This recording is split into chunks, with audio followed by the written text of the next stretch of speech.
I'm Kimberly Guilfoyle in for Greta Van Susteren. First tonight, the wild 2016 race. The attacks just keep coming. Secretary Hillary Clinton is not the Democratic nominee quite yet, but that is not stopping her from taking aim at Donald Trump. And of course, Donald Trump is not backing down. He is sharpening his own attacks on Secretary Clinton. I believe the person the Republicans have nominated for president cannot do the job. I watched Hillary's thing today, which was hard. It's like taking Sominex, sleep all night, Making Donald Trump our commander-in-chief would be a historic mistake. I think she could make more money if she made speeches and sold them for people that can't sleep. He is not just unprepared. He is temperamentally unfit. Her phony speech, that was a phony speech. That was a Donald Trump hit job.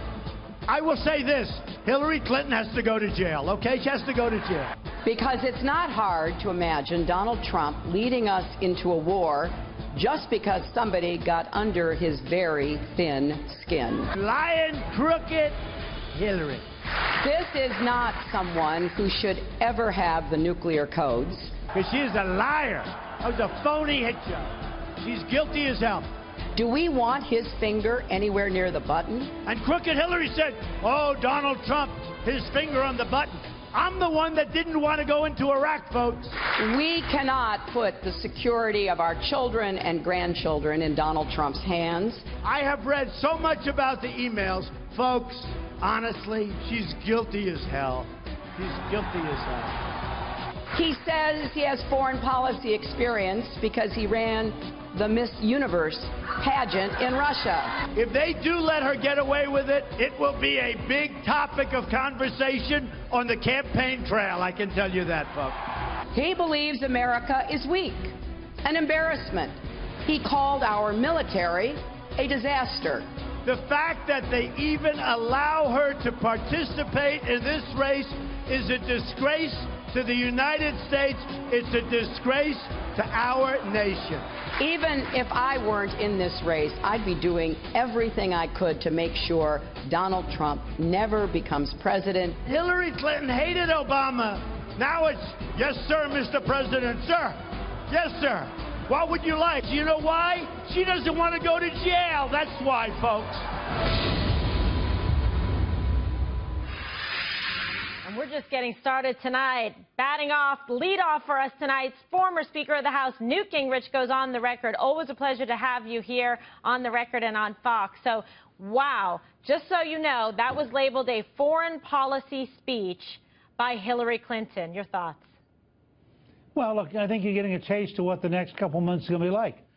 She's going to pound on Trump. Trump's going to pound on her. We're all going to get sick of it.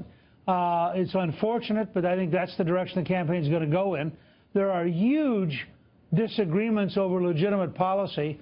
It would be tempting to see the two of them try for a week to just talk about their policy disagreements, but I don't think they can. I think she is totally drawn to attacking him as a person. He is totally drawn to counterattacking her as a person, and that leads you to sort of, I think, a discouragingly negative and not particularly useful campaign. One of them may turn out to be the less unliked, but it won't be a very good way to run the country.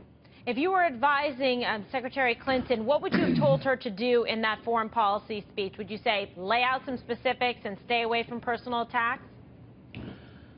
I actually would say to her that for the next 2 months, she ought to focus on a positive vision of a better America and a better future, that she has an opportunity to try to define how she'd be different from Obama and how clearly she's different from Trump. But the country, I mean, the young people who are going to Sanders in part because they're repelled by Clinton's entire style and her negativity, et cetera. And she doesn't need, she doesn't need to attack Trump as intensely as she is right now. Trump's going to be around. He's not going to change much. She could take him on starting around September 1st and do just fine. But if she is this negative this early and he is this negative this early, my hunch is that his personality actually wears better in an attack mode than hers does. Okay, now, specifically, though, if she was to focus on her foreign policy accomplishments and achievements, many of the critics say, what could she tout, in fact? And Donald Trump hit her on the fact that, you know, she's got her DNA directly tied to the failed foreign policy and failed national security of President Barack Obama. And she was there for it as Secretary of State. Of course. Well, and that's one of her challenges. Look, if she gets sucked into defending the past, she's going to get killed. I mean, my favorite story is this Russian reset button, her very first meeting with the Russian foreign minister. For some idiotic reason, her staff goes and gets the button off the whirlpool of the hotel, which is a red button. They paint what they thought in Russian was restart. It turned out that it actually was overcharge because the translator got it wrong. They give it to the Russian foreign minister, who breaks up laughing and says, no, we're not going to pay an overcharge. I mean, nothing captured better the childishness and the incompetence of the Clinton Secretary of State than her effort to reset stupidly. Now, I don't think she's going to win a fight over the recent past. If she gets sucked into defending Libya, defending Benghazi, defending Syria, defending what she's done with Russia, she's just going to end up getting beaten into the ground. Yeah, it's really a problem. And then you tie in, of course, the email server, the private server scandal, the refusal to turn over emails, the deletion, etc., all impinging upon national security. They're highly problematic for her. It just seems that there are some legitimate grievances that the American people might have with her suitability as a potential commander-in-chief. Which, of course, is what makes her attack on Trump about whether or not he's suitable to be commander-in-chief kind of goofy. I think that the challenge we've got, and it's a really sad challenge, is that right now these two candidates are rushing into a campaign to see which one we dislike least, because we're going to end up disliking both of them. And the question is going to be on Election Day, holding your nose and deciding, okay, I have to be X because I can't be for Y. But I just think as a citizen, that's not a very good way to run the country.